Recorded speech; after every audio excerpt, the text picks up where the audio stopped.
Hi! Oo, ikaw.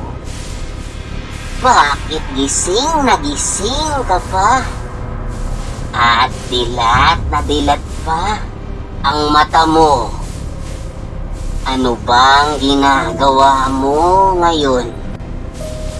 Ala, nagse-cellphone ka pala. Alam mo ba na ayaw ko niyan? Ha? Alam mo ba na pinupuntahan ko yung mga mahihilig maglaro niyan? At nakikipaglaro ako sa kanila.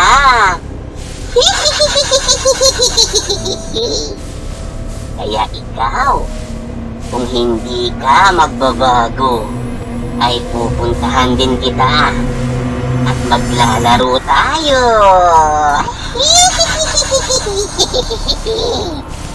Kaya matulog ka na, ha? Babantayan kita. Nakikita kita. Paalam!